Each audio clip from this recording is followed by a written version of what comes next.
Querida iglesia del Renuevo, buenos días, ¿cómo están? ¿Cómo están?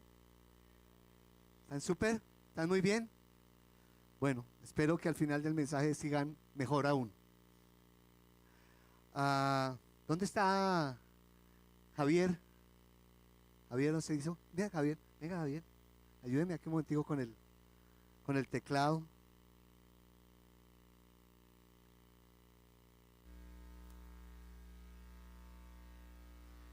Quiero que cierre sus ojos, por favor,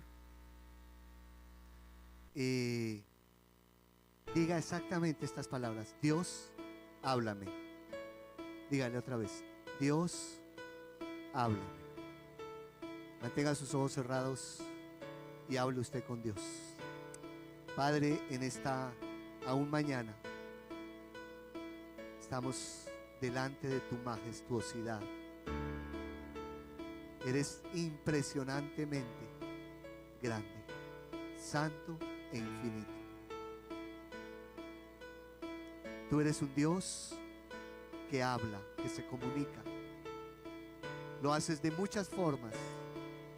Tu palabra dice que a través de la naturaleza, a través de las escrituras, a través de un consejero, de un predicador, de un mentor, a través, Señor, de un niño, a través de una situación, y muchas veces a través directo de tu espíritu a nuestro espíritu. También hablas por sueños, por visiones. Tu palabra dice que habiendo hablado de muchas formas, ahora has hablado por tu Hijo Jesucristo. Por eso en esta tarde, como iglesia, nos disponemos para oír tu voz, Dios. Recibe el honor y la gloria. Llevamos cautivo todo pensamiento a la obediencia a Cristo. Echamos toda nuestra ansiedad sobre ti, pues tú tienes cuidado de nosotros. Y reposamos en ti, Señor. Gracias, Padre. En el nombre de Jesús y en el poder del Espíritu Santo. Amén y amén. Gracias, Javier. Bien, quisiera preguntar, ¿cuántos estuvieron hoy hace 15 días? Levanten la mano. Los que estuvieron hace 15 días. Ok, un buen grupo. Los que no estuvieron hoy hace 15 días, por favor, levanten la mano. Los que no vinieron hace 15 días. ¿Qué más? A ver. ¿Sí? ¿Sandrita no estabas hace 15 días? Bien, ok. ¿Por qué lo pregunto? Porque el mensaje de hoy es continuación del de hace 15 días. Si no pudo estar, pues tenemos la facilidad de la tecnología y puede entrar www.iglerenuevo.com y buscarlo. El mensaje de hace 15 días que se llamaba Trabajar, Trabajar y Trabajar. Bien, hoy el título de mi mensaje es un poco controversial y lo he titulado El amor libre. Cuando usted escucha esta expresión, ¿qué se le viene a la cabeza? Mónica, ¿qué se te viene a la cabeza? Tengo libertad de expresar y recibir amor. Ya, ok. Malinterpretado el término. Bien, voy a leerle lo que dice la famosa Wikipedia. Según Wikipedia, el término amor libre es una expresión utilizada para describir un movimiento social que rechaza el matrimonio, que es visto como una forma de esclavitud social.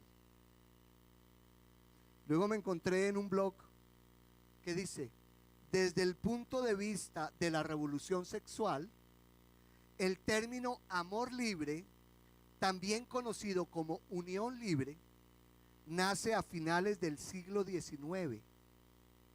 No nació en el 60 con el movimiento, o la década del 60, finales del 50 con el movimiento hippie. No, nació como 60 años antes. Y forma parte de la ideología del anarquismo. Todos sabemos lo que es anarquía. Cuando no hay reglas, no hay gobierno.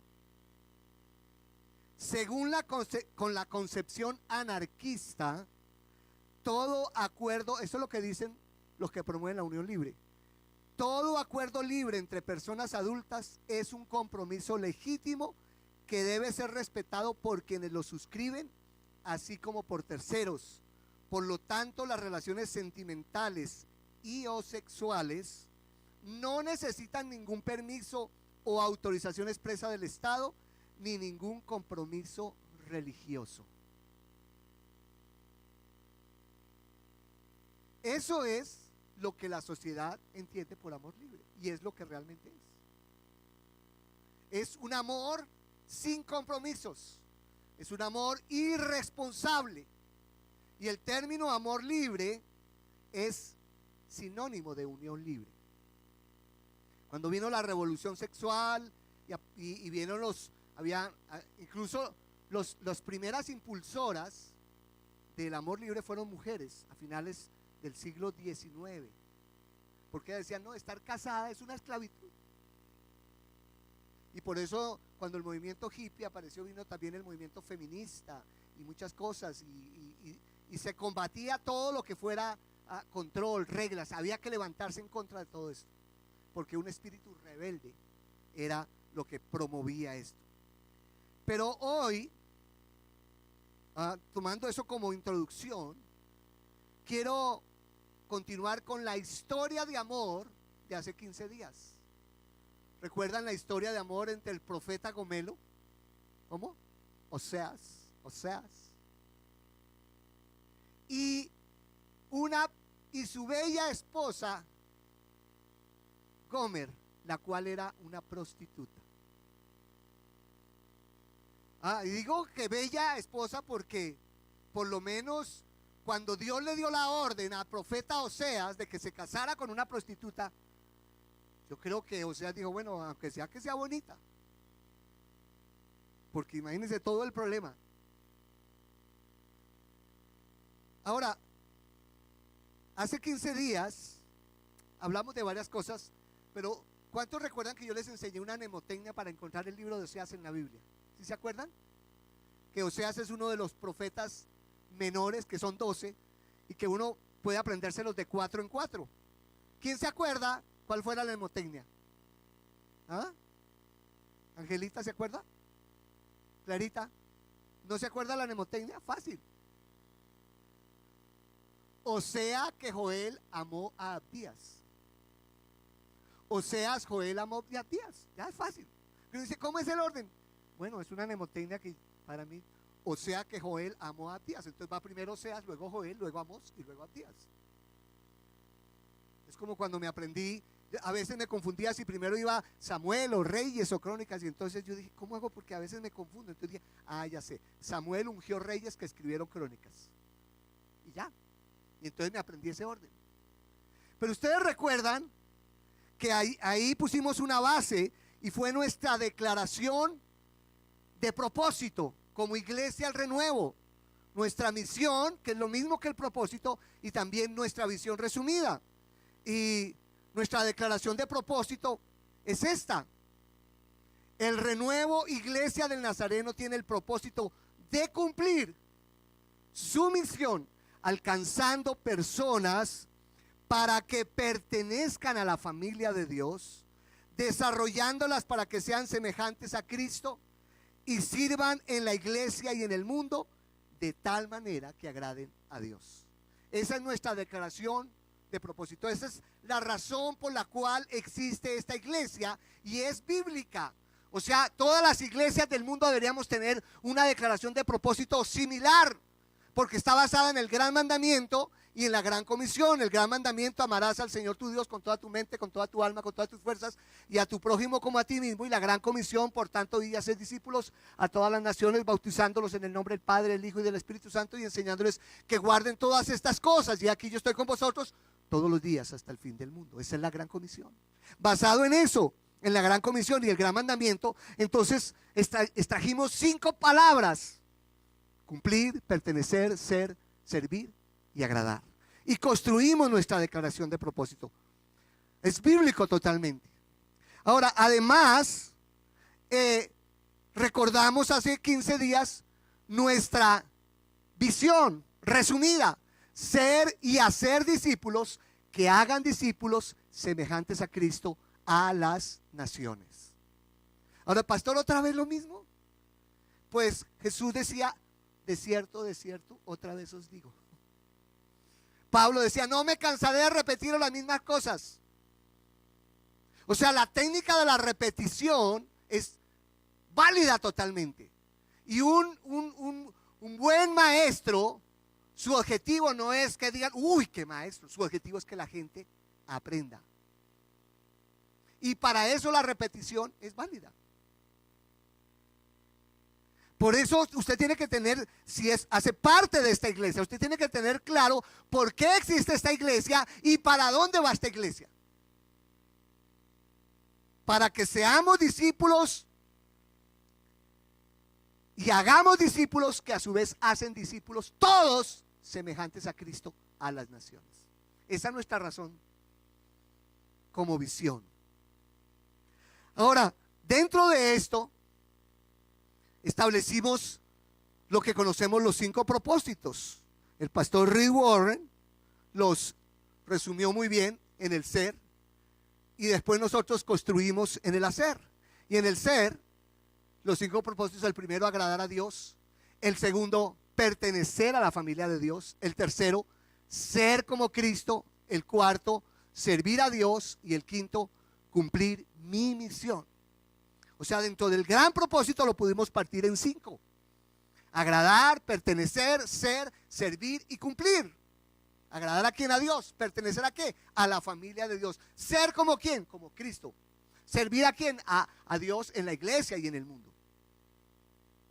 Y cumplir mi misión, alcanzando a otros para Cristo. Pero en el hacer, hablamos hace 15 días que el primer propósito es que alcanzamos a otros para agradar a Dios, para que ellos comiencen a agradar a Dios. Eso habla de evangelismo. Y cuando hablamos de ese propósito, que es el primer propósito del hacer, recuerdan que les hablé de algo fundamental que se llama la estrategia del amor. O sea que la mejor manera de ganarse a alguien para Cristo es usando la estrategia del amor. Amar al perdido, número 1. Número 2, que ellos vean que nos amamos. Y número 3, que ellos vean que amamos a Dios. Esa es la estrategia del amor. Ahora, el segundo es afirmar para pertenecer. El tercero, edificar para ser. El cuarto, equipar para servir. Y el quinto, enviar para cumplir. Y ese enunciado de esos 5 propósitos en el hacer es lo que estamos desarrollando. O sea, si vimos alcanzar para agradar, ahora tenemos que ver afirmar para pertenecer. Y esa es de lo que quiero hablarles en el día de hoy. Afirmar para pertenecer. ¿Pertenecer a qué? ¿Pertenecer a qué? ¿A un club? ¿Pertenecer a una organización? ¿Pertenecer a qué? A la familia de Dios. O sea, en el ser primero debo pertenecer a la familia de Dios. Y ahora cuando ya estoy en el hacer, entonces debo afirmar a otros para que pertenezcan a la familia de Dios. Y el propósito de esta enseñanza es eso: que usted se afirme perteneciendo a la familia de Dios. Ahora, ¿quién es la familia de Dios? Usted y yo. Todos los que hemos creído en Jesucristo, por la fe. Lo hemos aceptado en el corazón. Hemos creído en su muerte y en su resurrección. Y por lo tanto la Biblia dice que fuimos constituidos hijos de Dios. Y si, ¿cómo se llama el hijo de mi papá? ¿Cómo? Mi hermano. ¿Cómo se llama la hija de mi papá? Mi hermana. Dígale al que está al lado, ¿tú eres mi hermano? Si somos hijos del mismo papá, pues somos hermanos. Lo que pasa es que nosotros, aquí en nuestra iglesia no usamos la palabra hermano. Hermana Marta, hermano César, hermano Eber. No. Yo por lo menos con mis hermanos no les digo hola hermano, hermana Débora, hermano Wilson. No. Deborita, Wilson. O gordita, o como a veces usamos en los apodos en la familia, con cariño. Pero no usamos la palabra hermano. Claro, a veces la gente piensa que si usamos la palabra hermano vamos a ser más espirituales, pero a la larga eso denota un espíritu religioso. Puede usarlo, como puede no usarlo. No tengo por qué juzgar al que lo usa o al que no lo usa. Pero somos parte de la familia de Dios. Y la iglesia somos usted y yo. La iglesia no es este auditorio o esta casa. Esto no es la iglesia. Tenemos lenguaje de hace 500 años. Todavía decimos, vamos para la iglesia. Nos vemos en la iglesia. El domingo voy a ir a la iglesia. No. El día de ayer mi nieto, Daniel, llegamos aquí como 9:30 de la mañana, algo así. Y cuando entramos, esto estaba vacío. Y el niño me dijo, ¿se terminó? Llegamos tarde. Porque él entendió que la iglesia es cuando esto están las personas. ¿Me entiende? ¿Lo tiene más claro? Llegamos tarde, ya no hay nadie. Pero nosotros le reforzamos muchas veces, vamos a la iglesia. No. Y por eso estas cosas no son santas. Ay, el santo atril. No. ¿Quién dijo eso? En la antigüedad las cosas eran santas. Pero en el nuevo pacto los santos somos usted y yo. Las personas. Este no es el altar. Esto es una tarima. Porque dice, ay, no se suba. Y todavía a veces muchos tienen ese revuelto ahí entre una cosa y la otra. Y tú dices, esto es, wow. Y algunos tienen sillas así con brazos y se sienta el santo apóstol, pastor, profeta en la santa tarima. ¿Quién dijo eso? Porque tenemos conceptos a veces equivocados. Los santos somos aquellos que hemos sido lavados por la sangre de Jesús. ¿Entienden? Ahora, volvamos a la historia. Gomer y Oseas. ¿Recuerdan qué fue lo que Dios le dijo a Oseas? ¿Qué fue lo que Dios le dijo a Oseas en capítulo 1 de Oseas, versículo 2? Ve y cásate. ¿Con quién? Con una prostituta. No le dijo cásate con Gomer.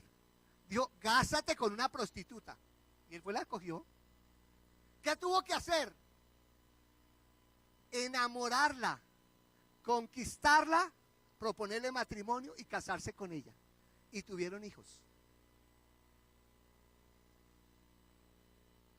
Por eso digo que al menos debió haber escogido una bonita porque, wow. Pero Dios le mandó eso para mostrar el amor de Dios tan grande por su pueblo, porque su pueblo se había prostituido.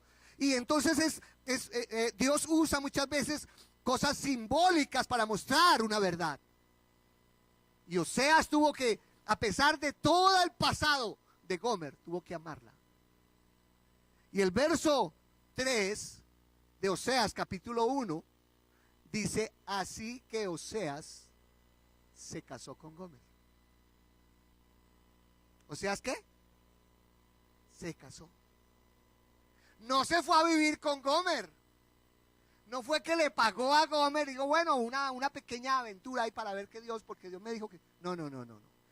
Por eso digo que él tuvo que hacer todo el trabajo para conquistarla y proponerle matrimonio. Y de ser prostituta, ahora iba a ser la esposa de un hombre de Dios. Se casó. Porque Dios demanda compromiso. Dios no le gustan las relaciones sin compromiso. Dios es un Dios radical. Y Dios dio ejemplo. Cuando el hombre pecó, Dios se comprometió a restaurar, a salvar a la humanidad. Y se comprometió con la vida de su propio hijo. Y cuando Dios nos demanda compromiso, Él no nos pide algo que Él no ha hecho. Y a pesar de todo el pecado, Oseas miró hacia adelante. Déjeme decirle algo. Pertenecer a la familia de Dios y ser afirmado en ella equivale a ser, como decía el salmista, plantado o trasplantado en la casa de Dios. Y esta no es la casa de Dios, esta es la casa de Dios. Abrácese, diga, soy la casa de Dios.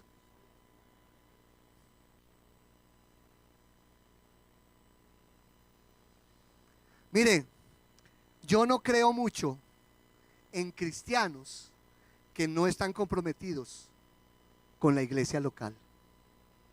No creo en los cristianos que no tienen iglesia. Porque para muchos dicen, ay, es que en las iglesias los manipulan, los explotan, los comprometen, los exprimen, etcétera, etcétera, etcétera. Pero aquellos que usan a la iglesia solamente cuando les conviene, son como dijo un pastor que dijo, cuando yo tengo cristianos así, es como cuando dicen los jóvenes, fue que me rumbearon. O sea, vinieron y me usaron y ya, chao. Todos entienden que es que los rumbearon. Eso es lo que hacen los jovencitos. Dice, ay, nos rumbeamos. Sin ningún compromiso. Se besaron, sin ningún compromiso. Pero Gomer, aunque no lo merecía, fue desposada por Oseas. Aunque no lo merecía. Aunque su pasado era terrible. Y usted y yo, los que nos llamamos cristianos, debemos ser gente comprometida con la iglesia de Dios. Déjeme decirle algo. El compromiso con Dios es directamente proporcional al compromiso con la iglesia de Dios. En otras palabras, mi compromiso con Dios se hace evidente cuando me comprometo con su iglesia.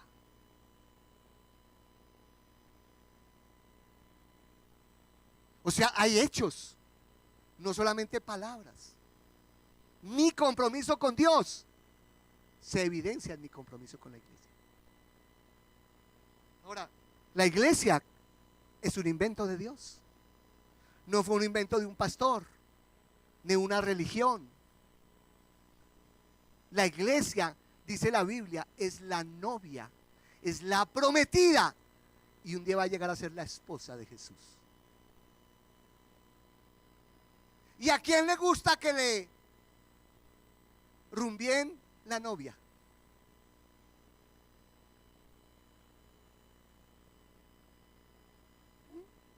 Y si es prometida, wow. Pero eso es la iglesia. Y algunos se viven quejando de la novia de Jesús. Y me encontré una frase ayer que dice, ¿ha notado que mientras más se queja, más se encuentra de qué quejarse? ¿Ha notado que mientras más se queja, más se encuentra de qué quejarse? Y eso es una realidad. ¿Sabe que la gente se va de las iglesias? No porque está desmotivada. Se fue, es que está como desmotivado. No, Por el contrario, está demasiado motivado, tiene muchos motivos, se llena de motivos. Es que se llena de motivos para tomar una decisión. Hasta que un día dice, no, ahora sí. Ahora sí. Ahora viene a mi mente una persona que quería irse a la iglesia, era una de nuestras líderes. Y ella lo vivía pensando y decía, no, es que no sé. Y un día yo me paré aquí de un mensaje y cuando terminó el mensaje dijo, ahora sí lo tengo claro, me voy, chao. Y se fue. Culpa del pastor Ever, fue el pastor Ever. No, ella ya tenía N motivos y tomó la decisión y se fue. Pero la iglesia de la cual usted y yo hacemos parte no es una iglesia ideal. Esta es una iglesia real porque está compuesta por personas no ideales sino reales. La persona que está a su lado no es ideal, es real. Su esposo, su esposa, su hijo, su novio, su novia, sus padres son reales, no ideales. Pero a veces idealizamos la iglesia. Yo un día me senté, voy a compartirles lo que escribí sobre lo que en ese momento yo consideré que era la iglesia ideal. Fueron mis reflexiones. ¿Cómo sería mi iglesia ideal? Una iglesia comprometida con Dios y con su propósito. Dinámica, saludable, con verdaderos adoradores y discípulos semejantes a Cristo. Fiel, diezmadora, amorosa, con un liderazgo sacrificado, esforzada, santa y llena del Espíritu Santo, que trasciende en la sociedad y trae cambios permanentes en la vida de sus miembros y todos tienen sentido de cuerpo. Esa fue mi definición de iglesia ideal. Tal vez comparte usted algo o nada, o todo. Usted tiene la suya. Pero lo que le quiero decir es que esta es una iglesia real. Y la pregunta en esta tarde es, ¿está usted comprometido con su iglesia? ¿Está usted comprometido con esta iglesia? Usted puede decir, esta es mi iglesia y estos son mis pastores. ¿Sabe? Hace muchísimos años, estando en una pequeña iglesia, fuimos movidos a otra iglesia y era una iglesia pujante.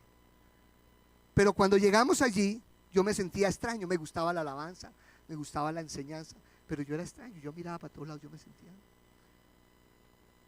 Me involucraron al poco, como a los 3 meses de estar en esa iglesia, me involucraron en una obra de teatro, me pusieron a dirigir una obra de teatro sin yo nunca haber estudiado teatro, pero alguien le dijo al pastor que a mí me gustaba el teatro, y yo, sí, me gusta, pero nunca he estudiado nada de teatro. Y resulté haciendo algo en la iglesia, pero esa no era mi iglesia. Pasaron 6 meses y como a los 6 meses un día dije, es que mi iglesia, y cuando yo dije mi iglesia, usé ese pronombre, ¡wow! Descubrí que tenía sentido de pertenencia. Y es que es fundamental. El Salmo 92, los versos 12 al 14, la Nueva Traducción Viviente dice, pero los justos florecerán como palmeras y se harán fuertes como los cedros del Líbano. Trasplantados a la casa del Señor, florecen en los atrios de nuestro Dios.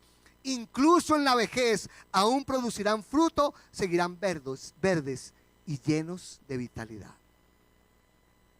El rey David, el famoso salmista, para él la casa de Dios era un lugar físico, era el templo. Él no tenía el privilegio ni la revelación que usted y yo tenemos después de la venida de Cristo. Entonces él hablaba, decía, mejor es un día en tus atrios que 1000 fuera de ellos. No, yo no quiero estar en los atrios de la casa de Dios. Yo quiero estar en la presencia de Dios. Y tengo acceso por medio de Jesucristo. Antes a la presencia de Dios solo tenía acceso el sumo sacerdote una vez al año.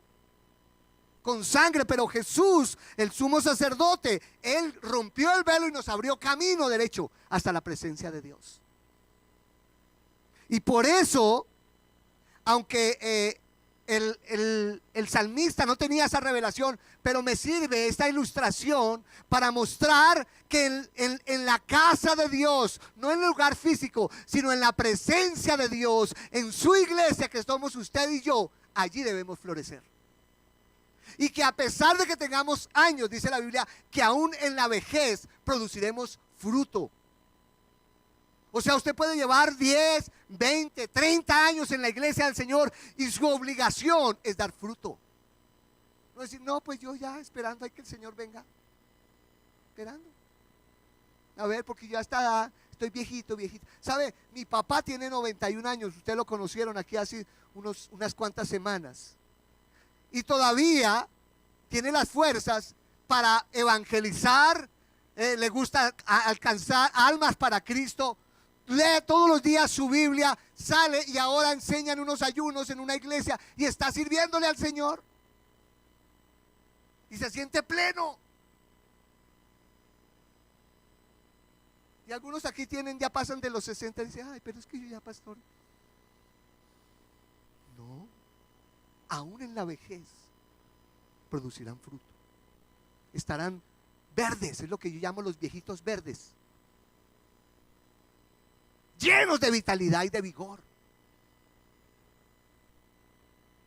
Trasplantados quiere decir comprometidos, que echan raíces. Mire, existen en la iglesia asistentes, existen en la iglesia involucrados y existen en la iglesia comprometidos. Y para ilustrar esto siempre tengo que usar el ejemplo del chanchito y la gallina, del granjero que estaba de cumpleaños.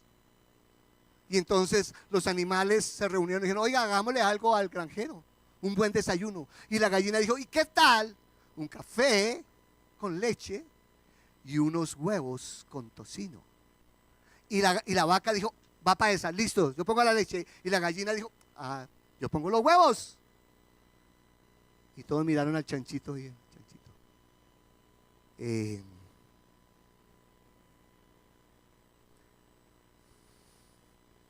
Para ustedes es fácil. ¿Qué hace la gallina para el huevo?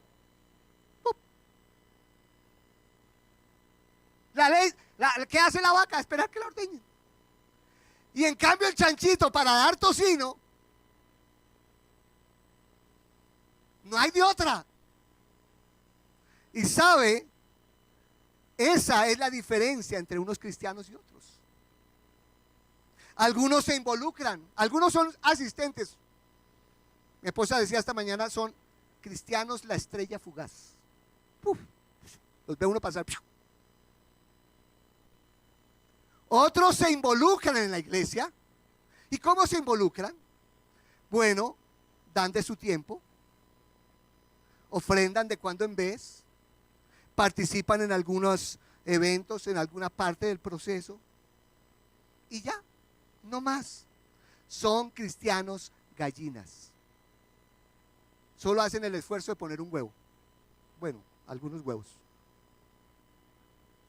Pero esos son los involucrados, pero los comprometidos son los cristianos marranos. No, mejor dejemos los cristianos chanchitos. No suena muy bonito, pero es que el cristiano chanchito es el cristiano sacrificado, es el cristiano que da la vida. Y sabe, esa es la clase de cristiano que no solamente tiene sentido de pertenencia, sino que además está afirmado en la iglesia de Dios.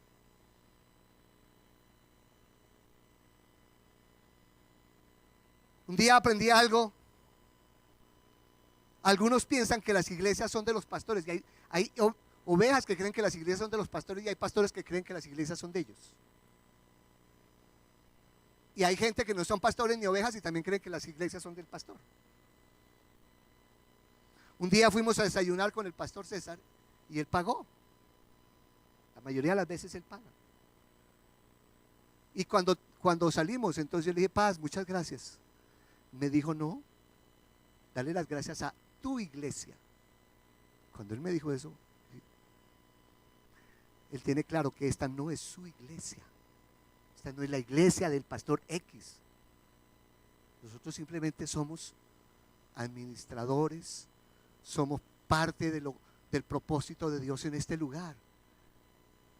Entonces entendí que fue mi iglesia quien me bendijo, que Dios lo pone como administrador, o lo puso como administrador y cabeza en este lugar. Así le plació a Dios. Por eso usted no puede decir, ay, vamos de la iglesia del Paz César, o del Paz Ever, o del Paz Héctor, o del Paz José Luis. No, porque el Paz Ever, César, Héctor y José Luis un día nos vamos a morir o nos vamos a ir, yo qué sé. Dios un día puede movernos y decir, ¡chá! Y esta sigue siendo la iglesia, el renuevo de Jesucristo. Quiero animarles a que se comprometan con su iglesia. Pero quiero que usted haga algo, se lo pido encarecidamente. Quiero que usted escriba su compromiso con esta iglesia. No lo haga ahora. Ojalá hágalo esta noche. Mañana cuando vaya a hacer su TCD, siéntese un momentico, haga un ejercicio y diga, voy a escribir mi compromiso con la iglesia, el renuevo.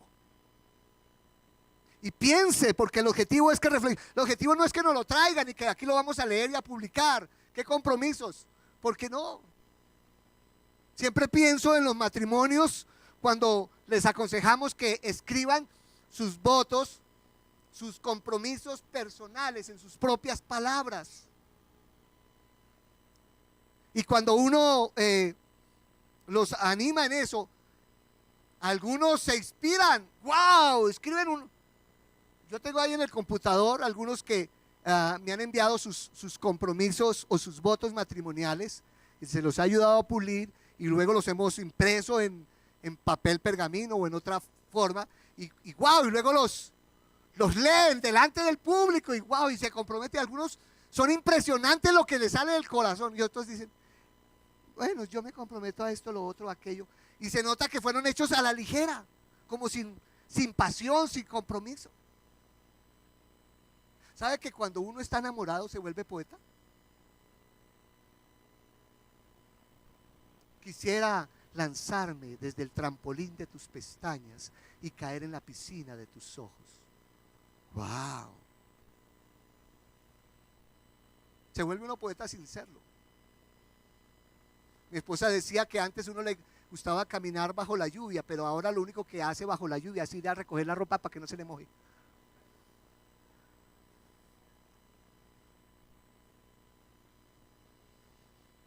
En nuestra iglesia tenemos algo que llamamos etapas de crecimiento, que tiene que ver con nuestro compromiso con Dios. Y esas etapas de crecimiento son varias. La primera etapa es, recuerde, esto es crecimiento, habla de su compromiso con Dios, no con la iglesia, con Dios. La primera es un no creyente, o sea, una persona que viene a esta iglesia, pero ni siquiera es creyente. ¿Por qué? Porque su motivación es de pronto, si es un joven, una chica que le gusta en esta iglesia y dice, uy, yo voy a ir allá. O tal vez le gusta que a ver si algún día le dejan tocar aquí el bajo. O tal vez es un asesor comercial y dice, uy, yo voy allá a vender mis productos porque allá hay gente, hay buen potencial para vender X o Y producto. Pero de Dios no les interesa nada. Son no creyentes. Después hay unos que son buscadores honestos. O sea, son gente que está interesada en conocer más de Cristo. Y dicen, yo quiero. Y después de que dan un paso para entregarle su vida a Cristo, se convierten en nuevos discípulos. Un nuevo discípulo es aquel que le entregó su vida a Cristo y arranca en su caminar para alcanzar la madurez en Cristo. Y por eso sigue creciendo. y se convierte en un discípulo en crecimiento. Es una persona que aprende las disciplinas espirituales y se congrega y ahí va avanzando y ya empieza a hacer su tiempo con Dios y ya entiende que debe ofrendar, diezmar, que debe congregarse, que debe alcanzar a otros para Cristo, y ahí va avanzando y está entusiasmado. Es un discípulo en crecimiento, pero después de un tiempo entra en crisis y dice: ay, ¿qué será, pastor? Que quiero hacer esto y no lo hago. La verdad, pastor, yo sí quiero hacer mi TCD, pero es que a veces estoy tan cansado, llego tan cansado del trabajo, pero yo sí quiero. O otras veces dice: pastor, yo no quería hacer eso, pero lo hice.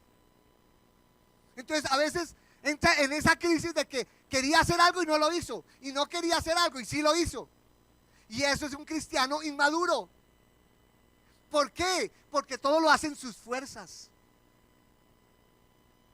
Pero un día decide rendirse y le dice: Dios, no puedo, me rindo. Y el Espíritu Santo dice: estaba esperando hace rato para que seas un cristiano, un discípulo maduro, lleno del Espíritu Santo, bajo el control del Espíritu, gobernado por el Espíritu.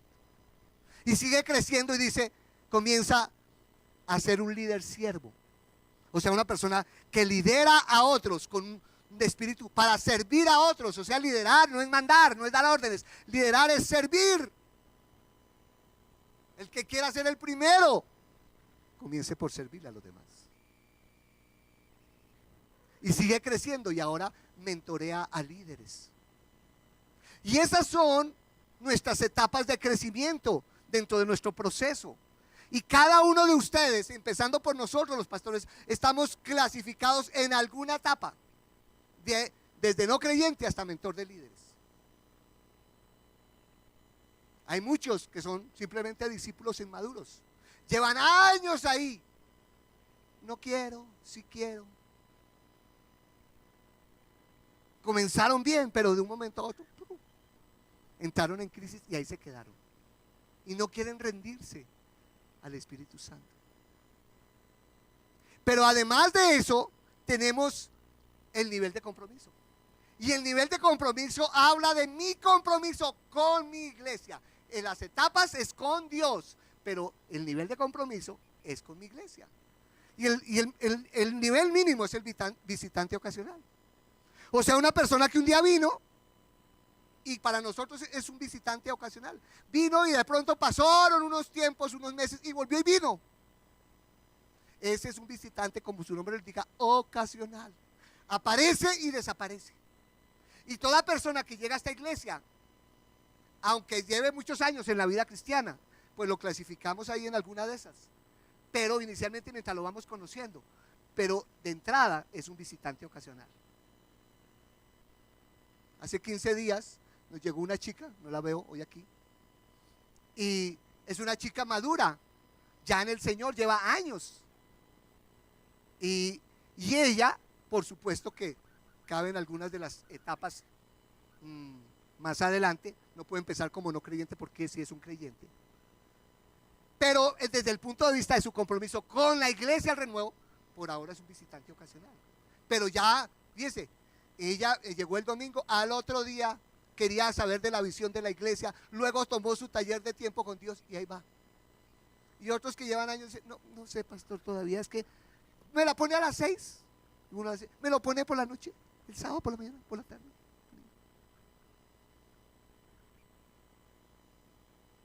Pero algunos son un poquito más comprometidos, entonces se vuelven asistentes regulares. Entonces ahora asisten. Claro que hay asistentes irregulares, que uno ya dice: oiga, visitante ese, no, al menos pongámosle asistente, pero no es regular, es un asistente irregular. Viene, pero su compromiso con la iglesia es escaso. Y luego sigue creciendo en su compromiso con la iglesia y se hace un miembro general, se bautiza en esta iglesia, o ya si ya se bautizó en otra iglesia, perfecto, pero ya es una persona bautizada, está comprometida con Cristo y con su iglesia, y comienza a no solamente ofrendar de vez en cuando, sino que comienza a diezmar, comienza a congregarse con regularidad, entra en el proceso de la iglesia y se dispone para servir. Pero sigue creciendo. Y entonces se hace un miembro comprometido. O sea, va más allá, camina la milla extra. Es una persona que está comprometida con esta iglesia en diferentes áreas y manifiesta su compromiso con presencia, con sus diezmos, con sus ofrendas, con su involucramiento en el proceso, con servir a otros. Es un miembro comprometido, con mentorear a otros. Y puede llegar a ser un miembro líder. Esto nos habla de mi compromiso con Dios y de mi compromiso con la iglesia. Pero recuerde que mi compromiso con Dios es directamente proporcional a mi compromiso con la iglesia. Y lo coherente debiera ser que cuando yo voy en X etapa de crecimiento, debería también ir en X nivel, acorde con mi crecimiento, debería ir en X nivel en mi compromiso con la iglesia. Pero desafortunadamente no es así. Muchos llegan a cristianos, a discípulos inmaduros y parecen visitantes ocasionales o asistentes regulares, porque no va más para allá. Y entonces uno dice, bueno, sí, pero es que, a ver, eso no es. Porque a medida que el tiempo pasa, debería haber coherencia entre los dos, pero la realidad es que no es así.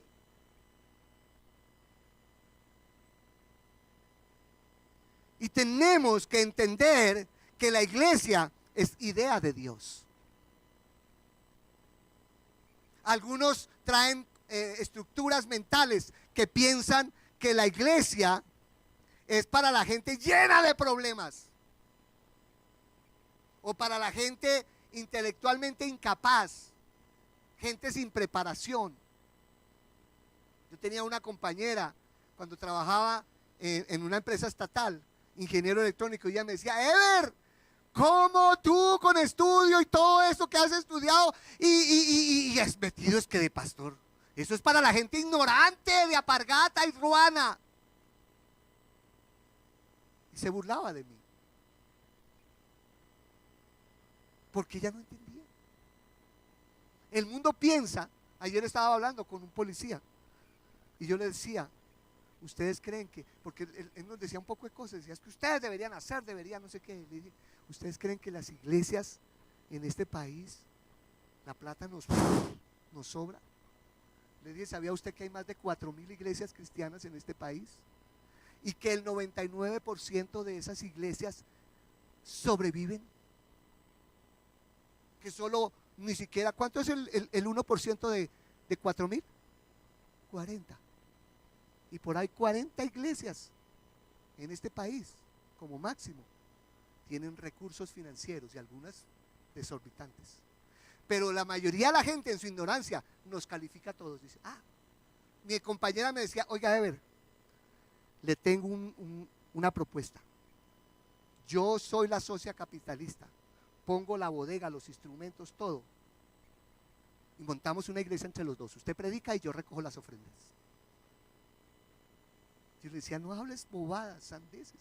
No entiendes que la iglesia de Dios es otra cosa. Mire,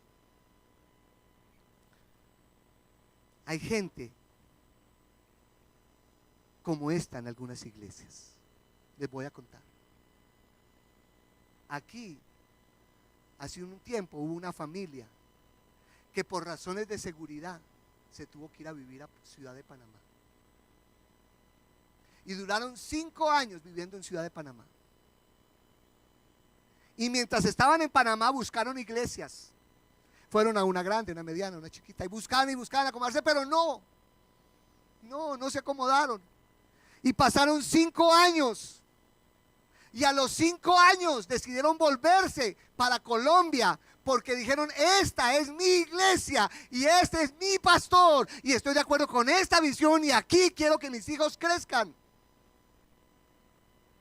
¿Sabe qué hizo mientras de esos 5 años? ¿Sabe qué hacía esta familia? Se involucraban en las escuelas vía Skype. El pastor César, yo fui testigo que muchas veces entraba yo a su oficina y él los estaba aconsejando vía internet. Los pastoreó vía internet. Ellos, a veces yo lo acompañaba a decir, camina, me acompañas, que giraron sus diezmos. Íbamos a recoger el giro. Y comprometidos con esta iglesia. Y de vez en cuando se escapaban de Ciudad de Panamá y se venían para Bogotá. y nos echaban una visitica y se iban otra vez. Y a pesar de los problemas de seguridad, decidieron un día: nos vamos para Colombia y nos vamos para nuestra iglesia, donde está nuestro pastor y donde están nuestros amigos y donde queremos desarrollar la visión que tienen. De esa clase de personas es la que Dios quiere que tengan las iglesias. Y por supuesto nosotros los pastores también. ¿Sabe? La familia de ellos se quedó en Panamá. Allá está por razones de seguridad, allá está toda la familia. Pero ellos viajan con frecuencia a algún evento de la familia, a compartir con ellos. Porque la familia de sangre es importante, es fundamental. Y a veces uno se pelea con la familia y todas esas cosas y hay problemas. Pero al final la familia jala, pesa. Pero la familia espiritual igualmente, porque la familia espiritual es para toda la eternidad. Por eso el que está a su lado es su hermano y su hermana. Gústele o no le guste, le parezca odioso, pero es su hermano. Esta es su familia. Aquí estaban los sueños de esta. Ellos nunca se desvincularon del proceso, siempre durante esos 5 años estuvieron y ahora están aquí y hacen parte de nuestro liderazgo. Esa es la clase de personas que necesita la iglesia. Saben, nosotros los pastores necesitamos saber con quiénes contamos. Usted puede poner: estoy bravo conmigo. Algo que yo tengo característico y desafortunada o afortunadamente, Dios a veces me da unos mensajes y yo tengo algo que aprendí, es que tengo que hablar claro. A veces se enojan conmigo, pero algo aprendí y es que tengo que ser lo más claro posible. Y yo voy a veces y le digo: Dios, pero ¿por qué me haces esos chicharrones a veces? ¿Por qué me toca a mí a veces? No se enojen conmigo. Es la palabra de Dios, es Dios hablando claro. Dios quiere eso, gente comprometida con su novia. Pero no lo hagan a la ligera. No le digan: ay, pastor, cuente conmigo, para las que sea, pastor. Ay, usted es tan lindo, pastor. Para las que sea, pastor. ¿Sabe? Hace un par de años hicimos aquí una reunión de líderes y yo di un mensaje que hablaba del compromiso. Y al final del mensaje, muchos de nuestros líderes vinieron a abrazar al pastor César. Pastor, aquí estoy, pastor. Wow, y eso le decían cosas. Wow. El primero se fue a los 15 días. A los 15 días se fue y fue uno de los primeros que vino a abrazarlo.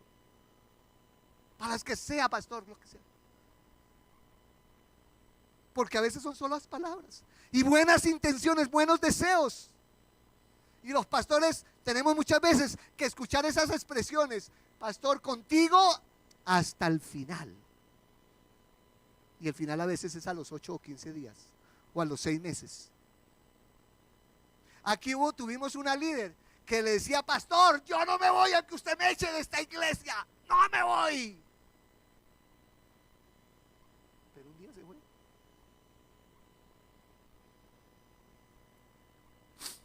He puesto una frase que dice: la verdadera lealtad solo se ve cuando somos tentados o presionados a ser desleales.